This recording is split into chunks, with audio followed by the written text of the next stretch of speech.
mic. Yeah. All I need is one mic. Yeah. All I need is one mic. Hey everybody, welcome back to One Mic, where I watch shit so you don't have to. And today I'm here to talk about Season 4, Episode 1 of HBO's Westworld, entitled The Auguries.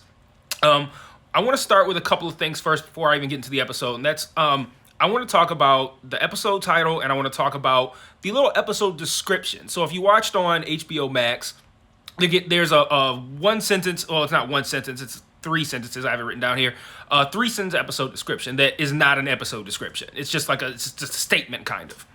And I think that these episode titles and these episode descriptions are going to be clues as to what's going on in the show. So I want to add that as the part of my as part of my coverage of this season of Westworld, to read I always go over the episode titles, but to also read these episode descriptions as well. So for starters, an augury is a sign of what will happen in the future, an omen.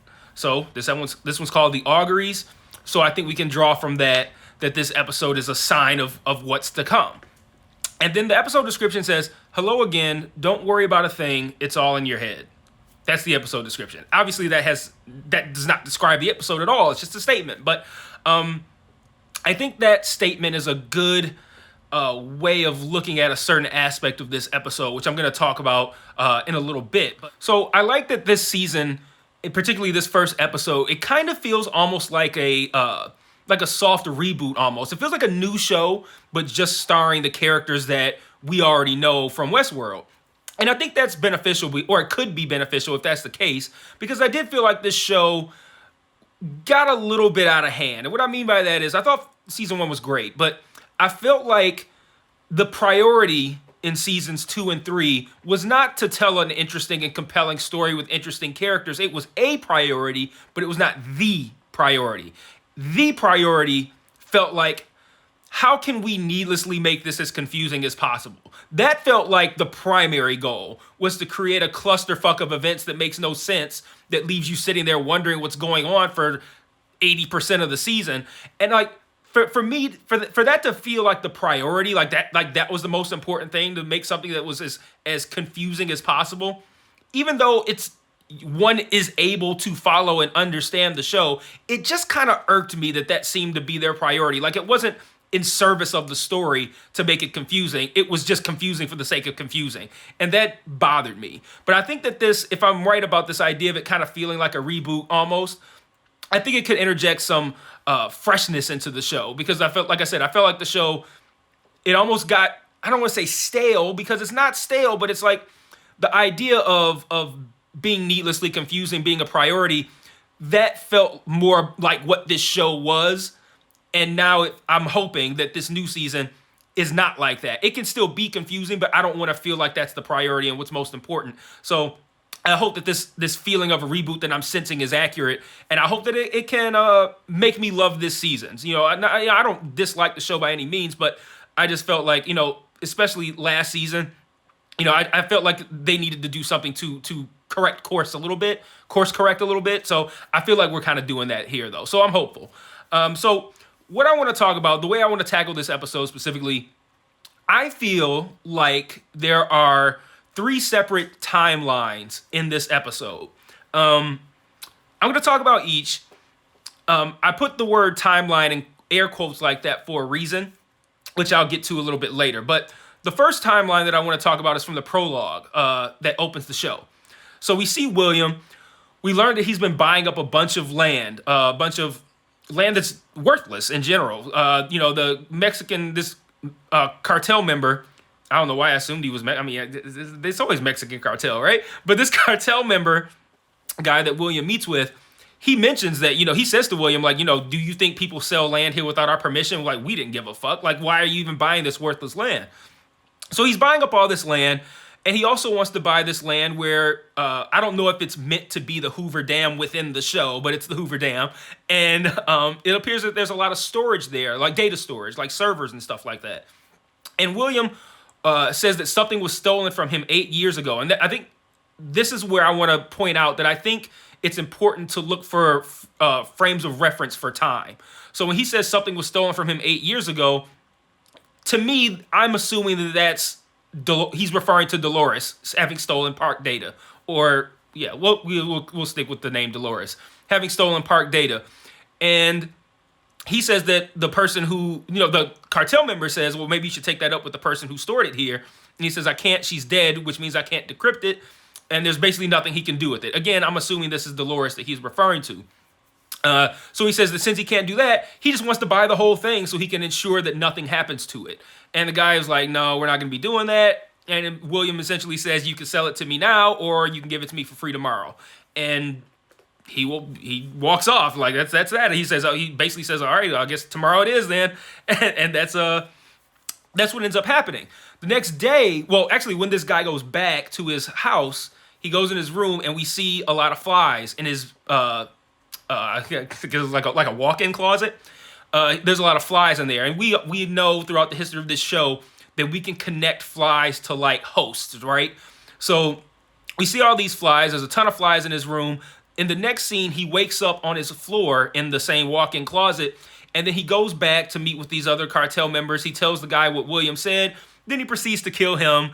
Then he hands over whatever it is that he needed to hand William, which I'm assuming is maybe like the deed to this location. He hands this over to William and then kills himself. I think my first question is, how are the flies? What impact do the flies have? Because I feel like the flies are not mere imagery in this case. Like I think like when you look at season 1, that like you see flies crawling around on eyes. That's been common imagery here. But I feel like these flies were a little bit more functional, and I don't know how so. I don't know if the flies are. Are these flies? Did they get into this guy and like motivate him to do what William wanted him to do, or do they kind of like activate host? Like maybe this cartel guy is a host who doesn't know he's a host. William knew he was a host, and the flies were somehow able to activate him as a host and allow him to do whatever it is that William wanted him to do. I feel like that's probably the more likely scenario. But my point is that I feel like these flies are functional, like they serve a purpose. If you look at the preview at the end of the episode, that's the, coming this season on Westworld kind of thing, you see that again a lot.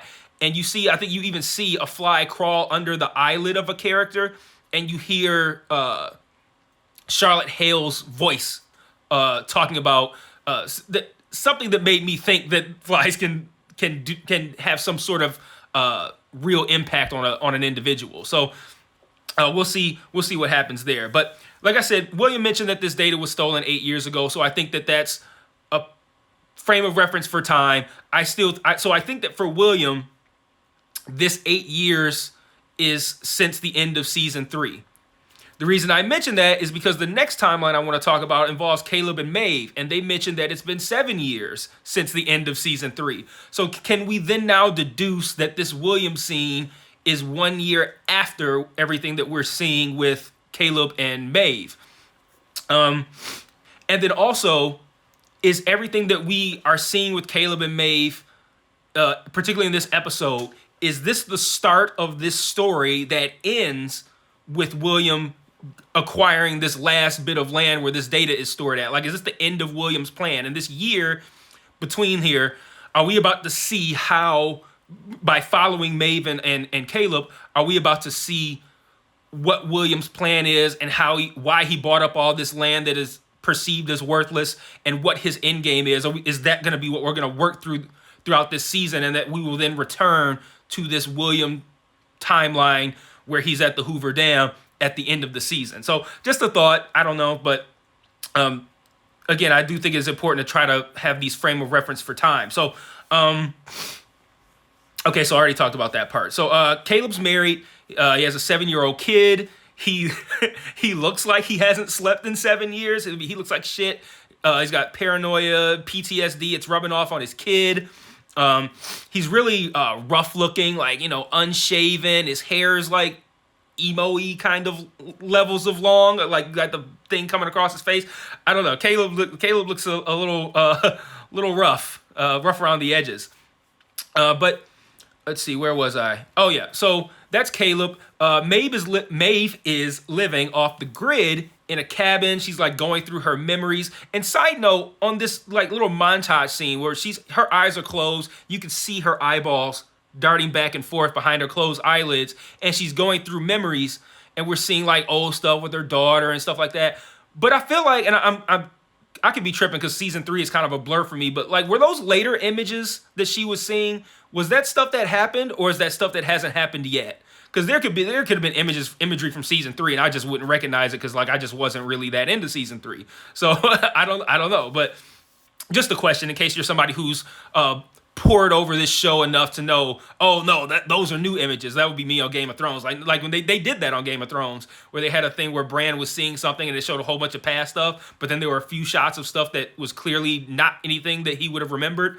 So like that's if you're one of those people and you can tell me if those images were real or were from the past or from the future, feel free to let me know in the comments. But she lives off the grid, like I said. She's going through these memories. She triggers a power outage, which is what alerts, I guess, William to her presence.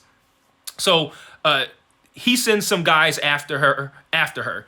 And this point is where I kind of want to talk a little bit about this Maeve stuff, because this stuff didn't really work for me. Maeve goes to town after this power outage, and she goes to this store, and this guy tells her, like, people were here looking for you. And she's like, oh, really? How long were they here? She says 20 minutes. He says about 20 minutes. Although he says 20 minutes in a very weird way. Like, not 20 since you've been here. Not 20 minutes since you've been here. Something like that. It was a very strangely worded statement. But she goes back, and she sees them just standing outside with guns. And I thought that was, like, wildly unrealistic. Like, who if you planted on ambushing somebody at their home, why would they not have like broke in and hid inside or tried to hide behind trees? But they're standing outside with guns. Anybody pulling up is gonna see you. And then she does this thing where like I'm assuming she like puts her truck in neutral and pushes it, or starts moving it and hops out, whatever the case may be. And they see the truck pull up, and the guy's just like, fire, and like they just start shooting at this empty truck. And I'm like, none of this seemed plausible. like no assassin would actually do this, but that was a really weird scene. Anyway, she recognizes this guy, the main one, as one of the guys from the park. She calls him Colonel Brigham, which we saw Colonel Brigham in a previous season. So this is essentially a repurposed host. Like, he served his purpose in the park, and now essentially William seems to be using him to try to catch Maeve. I don't know why he would think that, considering who Maeve is and what her abilities are, that you could just send a random fucking host to go pick her up, but hey, he did. So after she kills this guy, she cuts the top of his head off and essentially goes through his browsing history and sees that he met with William at one point. So that's how she deduces that William sent these hosts after her and ultimately after Caleb. When we see Caleb toward the end of his storyline, his daughter gets outside somehow, even though she was upstairs and both her parents were way downstairs. She somehow gets outside and to pick up her teddy bear that she dropped out of the window. And this guy shows up. He tries to shoot them, but Maeve comes and saves them. And that's when she tells him that that William did this, that they're not the only people he was after. He was looking into a senator in California, and presumably that's where they are now about to go, is to go find this senator in California. One thing I did like, though, in this aspect of the storyline, there's a good conversation between Caleb and his coworker at work, and they're talking about the idea of, so like at the end of, with Rehoboam last season, the idea was that they had these, like, their lives were kind of like predetermined, right? And they didn't really have any control over it. So from their perspective, they're being the humans, if they destroy this thing, they now have free will and can do whatever they want. In actuality, and this is what Caleb's coworker says, in actuality, their lives weren't predetermined. It was just I think you could look at Rehoboam as like a mathematical probability. Like, given who you are, this is the highest probability of the direction that your life will go in. Like, this is the highest probability of what's going to happen. So whether you have Rehoboam or not, that could still very well be the reality. And he asked Caleb, like, let me ask you, since we destroyed it, has your life changed? Like no. And we see Caleb's, it's been 7 years. He's doing the same shit he was doing when we met him last season. So I just thought that was an interesting conversation, and it made me kind of look at Rehoboam as kind of like, mathematical probability as opposed to like a predetermined fate, because that's how the humans saw it. And we saw like there's like graffiti on the wall by Caleb's house. It's such of like my brain, my choice, or something like that. And like I said, that to me that seems like the wrong way of looking at it. They think that since they destroyed Rehoboam, that somehow they're now free. But it's like they were never not free. It was just like, okay, we're talking mathematical probability here, essentially. So, but I thought that was just something cool to kind of like mull over. If you're sitting around thinking about this show, that's something you could think about. And then lastly, the third quote unquote timeline is with Dolores, or in this case, Christina. We don't have a frame of reference for time here, and I think that in and of itself is kind of a clue as to what's going on with this Christina character. So Christina writes background stories for characters in video games, and her pitches that she records, these ideas, these pitches.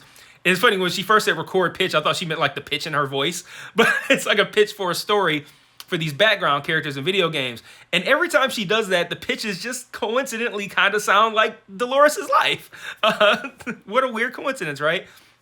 But we can also kind of tie Christina to Dolores visually as well. And when I say, well, not visually, because obviously we're watching the show, but like via imagery. Like, for instance, we see twice Christina waking up in the bed with kind of like that crane kind of view from straight up above looking down at her. And that mirrors the imagery that we saw with Dolores to open up the show, season 1, episode 1.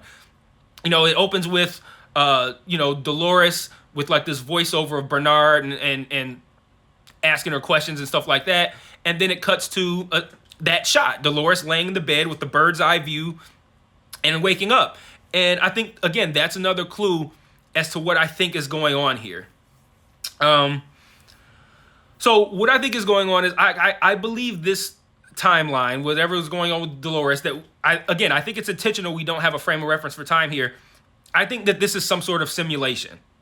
And there are a lot of clues that what's going on here isn't real, right? So I already mentioned how Christina writes these stories, or she pitches these stories that seem, I can't even say seem similar. Like I think it's pretty clear that this is Dolores' life that she is pitching when she does these pitch scenes. But there's also a scene where she goes on a date with this guy, and I want to read to you guys what he says. There's a couple of things that are said here in this scene that I think kind of play into my simulation theory here, especially when you look at them along with the Christina's pitches being similar to Dolores' life. He mentions that background characters are usually cannon fodder for the players. Again, everything in this Dolores quote-unquote timeline, or Christina timeline, has you'll always be able to tie things to the park. And that's what the park was like. The background characters were the hosts, and they were essentially cannon fodder for the guests. And these are things that just connect the two worlds. And then she says to him, he mentions like, oh, there's tabs for that, which I'm assuming it means some sort of drug that you can take and get high or something, like to fix whatever ails you. She says, what if it's not something wrong with me? What if it's the world that's broken? Again, that to me, what if it's the world that's broken, and that feeling of something isn't quite right here? Again, more clues that her world might not be real. We also see the maze. There's a scene where she hears something outside. She goes outside, she's looking around, and she sees a knocked over plant, and there's like a mat that has like the maze on it. And if you think about the maze was kind of like a goal to sentience. Like, if you could solve the maze, then you could become sentient. We see that on her balcony. Like, that can't be a coincidence. Like I think, again, that's another clue. They're trying to achieve something here, I think, via this simulation. I have a guess for what it might be, but I'll get to that in a moment because I'm not done with my clues yet. Let me make sure I'm not done with my clues yet. No, I might actually be. So I'm going to talk about this maze thing a little bit more then. So like I said, the goal was sentience here, right? And we also learned about the idea of fidelity, which we saw tested on Delos. What was that? Was that last season, season 3? I'm not sure. But it makes me wonder if this simulation is meant to essentially wake someone up. Like, bring them to sentience or some sort of a higher level of awareness. And I'm wondering who it may be, because I'm going to take the cast and the people involved, the crew, at their word on a couple of things that I've heard them say referring to this season. And one is that Christina is a human character. So Christina can't be like a human character in the same way that Caleb is, because that is like, okay, she's a real life human person that just so happens to look like Dolores and have all the no. I think that she is a human character within this simulation. Like, she's not a host within this simulation. And then I'm also going to take them at their word that Dolores is dead. They said that Dolores is dead. So if there's not actually a physical Dolores, although we know that her mind is in hell, the only other option is that this character is real within this simulation. So taking them at their word that Dolores is dead and that this character is real within this simulation, it makes me wonder if what we are seeing with this Dolores timeline is something that's being done to wake up Bernard. We don't see Bernard in this episode. Last time we saw Bernard, he was going into the what was the name of it? The Sublime. And then we see him wake up after what appears to be years because he's covered in dust. I'm wondering if, again, we are currently seeing with this Dolores timeline or whatever, if this is the start to how Bernard ends up waking up from the Sublime. I don't, again, I'm totally pulling this out of my ass here, but this is the part that I don't quite have the most amount of clarity on. Is like, you have, and there's a couple of problems here too, but this is the part that I don't have, I have the least amount of clarity on. Is I do believe it's a simulation, but I can't get to the why or the who. So like, that's where but again, why would I have that figured out after one episode? And like I said, there's also a couple of problems. One is this Peter guy who he mentions this tower, and he essentially says that Christina's games are influencing his life. Like he was a character in one of her games, and he feels like his life is kind of like, ironically, the opposite of the Caleb coworker conversation that I just mentioned earlier. He feels like his life is predetermined via what she's written in these video games. And I'm trying to see if I can wrap my head around a connection with that concept, because Caleb and his coworker had the opposite idea. Like, our life isn't predetermined. Rehoboam was just like mathematical probability, essentially. But this guy, this Peter guy, is saying that Christina has very real control over his life, and however she wrote him into one of her games, his life is playing out the same way it did in the game. And you could tell she puts this together. He says something like, "Do you remember how my storyline ends?" And you can see a look in her eyes of like panic once she does, and that's when he jumps off of this building. So yeah, I don't I can't quite piece together what's Peter's role in this simulation, essentially. I don't know, maybe it's just to make it seem more real. I don't know. But the other problem is when Dolores is walking to work at the beginning of the episode, I'm going to read what these two guys say. There's two guys, they're talking like they're at Westworld, like they're at the park. He says something like, he says this place is fucking wild. Can't believe it's your first time. And then I think he later says something like, I'm going to take you somewhere that's going to blow your mind, or something like that. So that sounds like a guest at the park, but it makes me wonder, like, is this a simulated world, like a VR world, and real people can enter into it virtually, and that Dolores is essentially a background character / cannon fodder within this simulation. And we're just following her because, I mean, Dolores is who we follow. We're just following her for whatever unknown reason, but maybe I keep saying Dolores, maybe Christina is not, like I said, maybe Christina is a background character within this simulation. Well, you know, those two guys walked right past her like she was no one. But within this simulation, she still has her own story. Just like she writes video games, she writes stories for background characters in video games. Maybe that's what she is, a story for a background character, but not in a video game, in a simulation. So, yeah. And then lastly, we see that Teddy is clearly watching over her and protecting her. We know she gets attacked by Peter, and she gets saved by someone who we don't know who it is at the time, but we do see Teddy at the end, so we can assume it was him. But what's interesting about that scene is that she looks away, and it's weird because like the camera kind of like pans and then goes right back, and then they're gone. So it made me wonder if maybe Teddy and Peter are kind of like glitches, maybe, or they are players in this simulation, or something to that effect, to where they're there but they're not supposed to be there. Like they're like viruses that have hacked this program. I don't know, but that's my guesses. I have worn out my welcome here. We've talked a lot, but this is Westworld, right? So let me know what you think in the comments, and I will see you guys next week for episode 2. Peace.